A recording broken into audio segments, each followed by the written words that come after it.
Sa nakaraan, gusto ni Sesshomaru na ipamana sa kanya ng tatay niya na si Toga ang sword nito na sina Tetsaiga at Saunga. Ngunit ayaw ng tatay niya dahil wala namang taong pinoprotektahan si Sesshomaru kaya hindi niya maintindihan kung bakit gusto ni Sesshomaru maging malakas. Sa may palasyo ng nanay ni Inuyasha na si Izayoi, ipapanganak pa lamang ni Izayoi si Inuyasha at pinuntahan ni Takemaru si Izayoi. Si Takemaru ay isang tao na may gusto kay Izayoi ngunit naunahan siya ni Toga. Pupuntahan ni Toga si Izayoi dahil alam nitong nasa panganib si Izayoi kahit na pinipigilan siya ni Miyoga at may malubha pa si Toga na sugat sa laban nito kay Ryo Katsusei. Dahil sa selos, sinaksak ni Takemaru si Izayoi. Nakarating na si Toga sa palasyo at pinagpapatay ang mga gwardya. Lumabas na sa mansion si Takemaru at nilabanan si Toga ngunit sa isang strike, natalo ni Toga si Takemaru. Pumasok si Toga sa mansion at inutos ni Takemaru sa mga tauhan niya na sunugin ang palasyo. Pagkapasok ni Toga sa kwarto ni Izayoi, wala nang buhay si Izayoi kaya ginamit ni Toga ang Tensaiga para mabuhay ang asawa niya. Pumasok rin si Takemaru sa loob kaya pinapatakas na ni Toga si Izayoi kasama si Inuyasha. Lumabas na si Izayoi at naglaban hanggang kamatayan sina Takemaru at Toga. Sa present, sa modern era, nilagay ng lolo ni Kagome sa bodega nila ang isang sword ng tatay ni Inuyasha na ang Saunga. Balak sana ni Sota na hawakan ito ngunit biglang may kaluluwang lumabas na kakagatin siya. Nagpakita ang kaluluwa at nagsalita at siya raw ang nagsil sa Saunga ng 700 taon. May nasense ang Saunga na demon kaya hindi makontrol ng kaluluwa ito at gumala sa modern era. Pinuntahan ng Saunga si Inuyasha at nagpakilala ang shield ng Saunga na siya ay si Saya. Nawalan na naman ng kontrol ang Saunga at balak na kumawala kay Saya. Inutos ni Saya kay Inuyasha na hawakan ang Saunga at kung hindi, may mangyayaring hindi maganda. Hindi nakinig si Inuyasha at nakawala na ang Saunga. Pinakita ni Saunga sa kanila ang mangyayari sa hinaharap sa modern era kaya kailangan ni na Inuyasha na kunin ang Saunga at ibalik sa feudal era. Binalalaan ni Saya sina Inuyasha na hindi dapat mahawakan ng isang tao ang Saunga dahil kung nahawakan, papatayin ng nakahawak ang mga tao kahit na gaano pa katagal ang aabutin at magiging mas demonyo pa sa demonyo ang taong makakahawak nito. Kinuha na ni Inuyasha ang Saunga kaya bumalik na sa dati ang mundo ngunit kinukuha ni Saunga ang kanang kamay ni Inuyasha para makontrol si Inuyasha.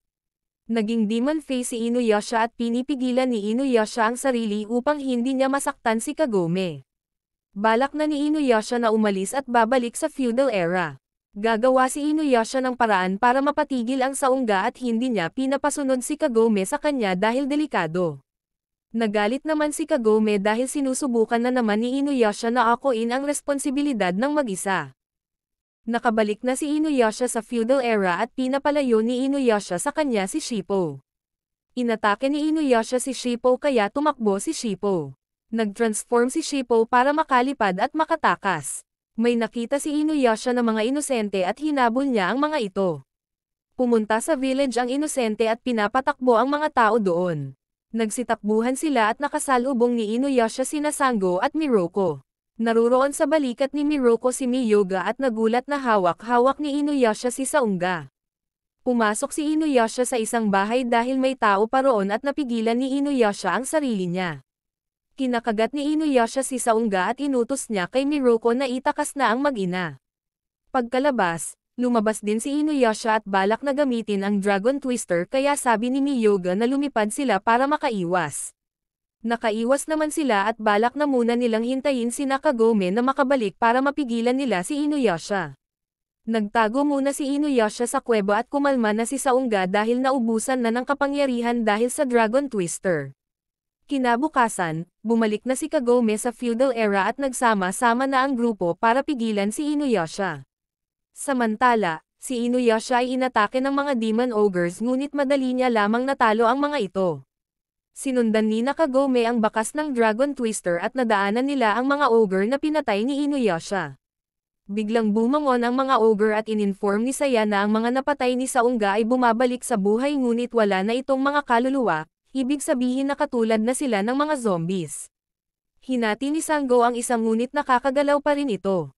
Hinigop na lamang ni Miroku ito ngunit ang bangkay ay mayroong lason kaya nasaktan si Miroku. Tumakas na lamang ang ibang mga ogres at nauna na si Kagome para hanapin si Inuyasha. Pinuntahan ni Sesshomaru si Inuyasha para kunin dito ang saungga. Naglaban ang dalawa at nakasalubong ni Kagome si Totosai. Nag-usap sila tungkol sa saungga at akala ni Kagome na si Totosai ang gumawa sa sword. Sagot ni Totosai na hindi siya ang gumawa dahil na kay Toga na ito matagal na at pagmamayari ito ng isang evil demon. Sa tingin ni Totosai na walang kapangyarihan si Inuyasha na kontrolin ito at si Sesshomaru ang sa tingin niya na kayang kontrolin ang saungga. Kinontrol ni saungga si Inuyasha at napupushback si Sesshomaru. Tinulak ni Sesshomaru si Inuyasha at kinuha nito ang Tetsaiga. Gumamit si Sesshomaru ng Wind Scar ngunit nakaligtas si Inuyasha at nasaktan ang kamay ni Sesshomaru dahil sa barrier ng Tetsaiga. Naghahanap ang saungga ng dugo at balak nitong kainin si Rin. Pinigilan ni Kagome si Inuyasha at pinaupo niya ito para hindi masaktan si Rin. Dahil sa ginawa ni Kagome, umalis si saungga sa kamay ni Inuyasha. Tumakas na ang saungga at bumalik na sa normal si Inuyasha. Umalis na si Inuyasha at ayaw niyang isama si Kagome dahil siya na ang bahala na gumawa ng paraan para mapigilan ang saungga. Samantala, nakuha ng isang ogre demon ang saungga at kinontrol ng saungga ito. Kinuha rin ng saungga ang isang kamay ni Sesshomaru na pinutol ni Inuyasha. Sunod na pinuntahan ng saungga ay ang libingan ng karibal ni Toga na si Takemaru para gamitin upang masira ang Tetsaiga at Tensaiga at para na rin makapaghiganti si Takemaru kay Toga sa pamamagitan ng pagpatay sa dalawang magkapatid na sina Sesshomaru at Inuyasha. Pagkagising ni Kagome, nagpasalamat si Rin sa pagligtas nito sa kanila at binigay niya ang beads na sinusuot ni Inuyasha. Napapatanong si Kagome kung bakit napunta sa shrine ang saungga kaya kinuwento ni Miyoga ang nakaraan. 200 taon na ang nakakalipas nang mamatay si Toga. Ginawa nila ang utos ni Toga sa mga swords niya ngunit ang problema nila ay si saungga dahil wala naman sinabi si Toga kung kanino ito ipapamana.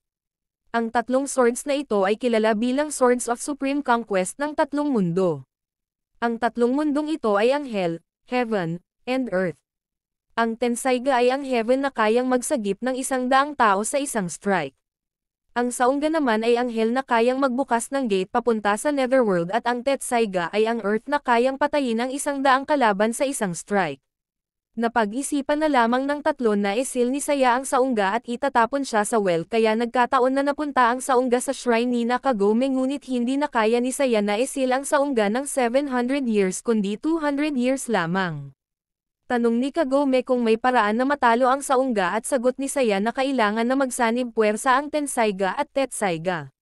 Ngunit naiisip ng lahat na imposibleng magtulungan ang magkapatid. Binigay ni saungga kay Takemaru ang kaliwang kamay nito para magamit ni Takemaru ang teknik ng saungga na Dragon Twister. Pagkakuha ni Takemaru ng saungga naging mukha na itong demon. Pinuntahan ni Takemaru ang isang palasyo ng mga kabalyero at pinagpapatay niya ang mga kabalyero para maging kanya na ang palasyo nila. Pinuntahan ni Inuyasha at Sesshomaru ang libingan ni Takemaru at naglaban ang dalawa dahil gusto ni Sesshomaru na kuhanin ang Tetsaiga kay Inuyasha. Sinisisi rin ni Sesshomaru sina Inuyasha at Izayoi kung bakit namatay si Toga at ang goal ni Sesshomaru ay matalo nito ang tatay niya at dahil wala na si Toga, wala na siyang purpose sa mundo dahil wala na ang pinakamalakas. Napatalsik ni Sesshomaru si Inuyasha at umalis na si Sesshomaru. Ginising ni Takemaru ang mga kabalyero na mga pinatay niya para maging sundalo niya at balak rin ni Takemaru na akitin ang magkapatid na pumunta sa palasyo niya. Pinagalaw na ni Takemaru ang mga zombie soldiers niya at nakikita ni Kagome ang dami ng mga zombies. Dumating na rin si Inuyasha at sumugod mag-isa sa mga zombies. Naruroon na rin si Sesshomaru at pinagpapatay ang mga zombies. Tumulong na rin si Kagome sa pagpatay sa mga zombies. Habang kinakalaban ni Sesshomaru ang mga zombies, mayroong bomba ang zombie kaya tumalsik ang Tensaiga papalayo kay Sesshomaru at hindi na kinuha pa ni Sesshomaru ito dahil ayaw naman niya sa sword. Nakita ni Rin ang Tensaiga at kinuha ito. Nakuha ng ogre si Rin pati na si Kagome at dinala ng ogre ang dalawa sa palasyo. Sumunod naman sina Sesshomaru at Inuyasha papunta sa palasyo. Pagkadala ng ogre kina Rin at Kagome kay Takemaru, balak ni Takemaru na patayin si Kagome dahil alam niyang magdudusa si Inuyasha kapag pinatay niya ito. Pinipigilan ni Kagome si Takemaru ngunit wala siyang laban at naglakas loob naman si Rin na kumampronto ngunit biglang dumating si Sesshomaru para iligtas siya. Bago umalis si Rin, nilapag niya ang Tensaiga sa sahig at nagbakasakali ito na gamitin ni Sesshomaru. Pagkaalis, naglaban ang dalawa at napatalsik ni Takemaru ang Tokijin. Dahil dito, kinuha ni Sesshomaru ang Tensaiga. Sa baba, nakasalubong ni Kagome ang Ogre Demon at kinuha nito si Kagome. Ginamit ni Miroko ang Wind Tunnel para maubos nito ang mga zombies ngunit ang kapalit ay nawalan siya ng malay dahil sa lason na natanggap niya sa mga zombies. Nahiwa ni Sesshomaru si Takemaru gamit ang Tensaiga dahil patay na naman talaga ito ngunit nag-regenerate ang katawan nito. Binato ni Rin ang bead sa Ogre Demon para mabitawan nito si Kagome. Dumating si Inuyasha at hinati ang Ogre sa gitna. Balak na ni Inuyasha na umakyat ngunit bago umalis, sabi ni Kagome na kailangan nila Inuyasha at Sesshomaru na magtulungan para matalo ang Saunga. Sabi ni Inuyasha na hindi magiging madali ang sinasabi ni Kagome at umakyat na. Pagkaakyat, ginamit ni Inuyasha ang Windscar at inistorbo ang laban ng dalawa. Nilabanan ng magkapatid si Takemaru ngunit nagkokompetisyon ang magkapatid. Gumamit ng Dragon Twister si Takemaru ngunit napigilan ni Inuyasha at natutulak niya si Takemaru kaya napatalsik niya ito. Naaalala ni Takemaru ang sinabi sa kanya ni Izayoi bago sumugod si Toga sa palasyo at sinabing umalis na sila dahil ayaw nitong mamatay si Takemaru. Napagtanto ni Takemaru na sinusubukan ni Izayoi na protektahan siya at naaalala na rin niya na kahit isang beses hindi niya kinamumuhian si Izayoi dahil labis niya itong mahal. Natahimik na si Takemaru at naging buto-buto na lamang ulit ngunit hindi pa tapos ang laban nila dahil hindi pa nasisira ang Saunga. Gumuguho na ang palasyo at binuksan ni Saunga ang gate papunta sa Netherworld. Tanong ni Sango kung anong mangyayari kapag nagbukas ang gate, sagot nila na mamamatay silang lahat at sinusubukan na gawing impyerno ni Saunga ang mundo. Tumakbo si Kagome malapit sa gate at nakita nila ang mga bangkay ng Netherworld at balak nilang kainin ang mga kaluluwa ng mga nabubuhay kaya sinuggest ni Saya na tumakbo na sila. Lumalakas ang hangin at naapektuhan si Sango sa pagtawag ng mga bangkay at balak na magpahulog buti na lamang pinigilan ni Miroko. Bumalik sa normal si Sango at gumawa si Saya ng barrier para hindi sila maaapektuhan. Hindi nagtutulungan sina Inuyasha at Sesshomaru para matalo ang Saunga kaya napilitan si Kagome na umalis ng barrier. Lumapit siya sa dalawa at tinawag niya si Inuyasha at nakiusap na makipagtulungan kay Sesshomaru. At ganun din ang pakiusap ni Kagome kay Sesshomaru. Pinana ni Kagome si Saunga at bigla siyang mahuhulog kaya tinulungan siya ni Inuyasha. Binigay ni Inuyasha ang shield kay Kagome para maprotektahan siya. Kahit na ilang beses na matalo si Inuyasha sa Saunga, hindi siya sumusuko. Ginamit na ni Saunga ang huli niyang Dragon Twister at ginamit naman ni Inuyasha ang Backlash Wave. Gusto ni Tensaiga na tumulong at napapaisip si Sesshomaru kung ano ang ibig sabihin ng tatay niya kung mayroon ba siyang pinoprotektahan. Naisip ni Sesshomaru na si Joken at si Rin ang pinoprotektahan niya kaya hinaluan ni Sesshomaru ng Dragon Strike ang Backlash Wave ni Inuyasha at natalo nila ang Saunga. Nawala na rin ang gate papunta sa Netherworld at naging normal na ulit ang lahat.